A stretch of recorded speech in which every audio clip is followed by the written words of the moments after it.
అన్ని లోకముల చేత నమస్కరింపబడవలసినటువంటి జగన్నాథుడైనటువంటి శ్రీ మహావిష్ణువు రామచంద్రమూర్తి అన్న పేరుతో చిన్న ప్రాకృతమైనటువంటి బాలుడిగా ఆ కౌసల్యాగర్భము నుండి జన్మించాడు. పుష్యే జాతస్తు భరతో మీనలగ్నే ప్రసన్నధీహి. పుష్యమీ నక్షత్రంలో మీనలగ్నంలో కైకమ్మకి భరతుడు జన్మించాడు. రాముడి తర్వాత పెద్దవాడు భరతుడు, అందుకని యువరాజు భరతుడు తప్ప లక్ష్మణుడు కాడు. లక్ష్మణుడు యువరాజు అనుకుంటే అది పొరపాటు. లక్ష్మణుడు యువరాజు కాదు, భరతుడు యువరాజు. కాబట్టి మీనలగ్నే ప్రసన్నధీహి. ఆ తర్వాత ఆశ్లేష నక్షత్రంలో లక్ష్మణ శత్రుఘ్నులు ఇద్దరూ కూడా చాలా గొప్పది మహాతల్లి సుమిత్రాదేవికి కుమారులుగా జన్మించారు. ఇప్పుడు 4 కుమారులు 4 ఉయ్యాలలో చూసుకున్నట్ట దశరథ మహారాజు. 4 బాహువులతో ఉన్న శ్రీ మహావిష్ణువు ఎలా సంతోషిస్తాడో అలా సంతోషాన్ని పొందాడు. ఒక తండ్రి ఆనందం అంటే ఏమిటో చెప్పారు మహర్షి. తన కొడుకు తనకి బాహువు, చిన్నతనంలో తన వేలిచ్చి నడిపిస్తాడు, చెయ్యి పట్టి నడిపిస్తాడు.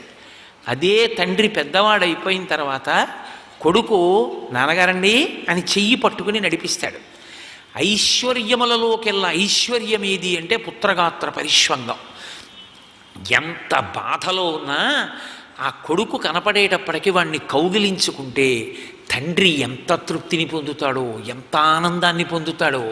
అందుకే వృద్ధాప్యం వచ్చిన తరువాత ఒక్క చూరు కింద ఒక ఇంట్లో తండ్రి కొడుకు కలిసి ఉండడం అది లభించమంటే లభించే ఐశ్వర్యం కాదు.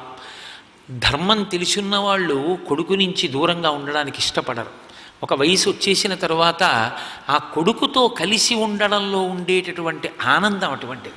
నాన్నగారండి నాన్నగారండి అని ఆ కొడుకు పిలుస్తుంటే, నాన్నగారండి ఏమిటి అలా తింటున్నారు అని కొడుకు అంటుంటే, ఎంత ఒంట్లో బాగుండకపోయినా డాక్టర్ గారి దగ్గరికి కొడుకు తీసుకెళ్ళి నాన్నగారండి అని చేయి పట్టుకున్నప్పుడు, తండ్రి పెద్దవాడైపోయి తలబడినప్పుడు కొడుకు పట్టుకుంటే ఎంత ఆనందం.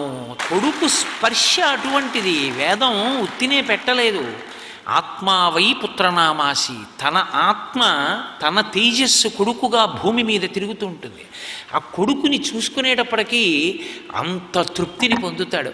60,000 సంవత్సరములు సంతానం లేక లేక లేక లేక అలమటించిపోయినటువంటి దశరథుడికి 4 కొడుకులు. అందులో ఎవరో ఒక ఆవిడ చిన్నబుచ్చుకోకుండా 4 ఒకరికే పుట్టి 2కి పుట్టలేదనుకోండి, మళ్ళీ అంతఃపుర రాజకీయాలు ప్రవేశించకుండా 3 కడుపున 4 కొడుకులు పుట్టి ఎవరి అంతఃపురంలోకి వెళ్ళినా వాళ్ళు సంతోషంగా ఉండి 4 ఊయలలో 4 బిడ్డల్ని చూసుకుని వాళ్ళని ఎత్తుకుని ఆడుకుందామంటే 4 బిడ్డల్ని ఎత్తుకోలేక 2ని తొడల మీద కూర్చోబెట్టుకుని 2ని ఇలా చేతుల్లో పట్టుకుని పొంగిపోయిన దశరథ మహారాజు ఎంత ఆనందపడిపోయి ఉంటాడో.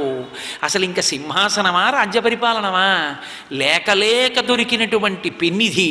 మార్కండేయ మహర్షి చరిత్రలో మాట అంటారు, పేదలకు పెన్నిధి దొరికినట్లు అంటారు.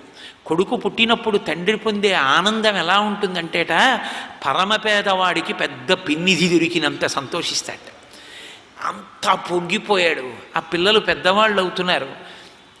పెద్దవాళ్ళు అవుతున్నటువంటి కొడుకుల్ని చూసుకొని తండ్రి ఎంత ఆనందపడుతుంటాడో.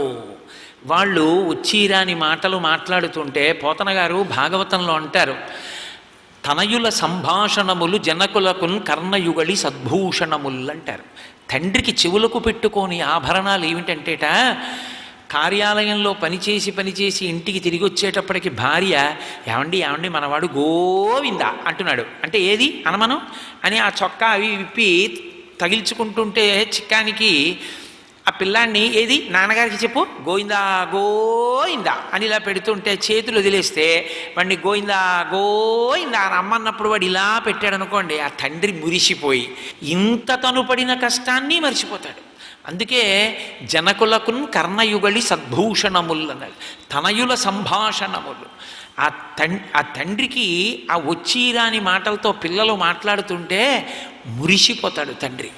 కాబట్టి ఆ 4 పిల్లలు పెరిగి పెద్దవాళ్ళు అవుతున్నారు. ఆనంద సాగరమునందు ఓలలాడుతున్నాడు దశరథ మహారాజు గారు. సర్వం శ్రీ ఉమామహేశ్వర పరబ్రహ్మార్పణమస్తు. స్వస్తి.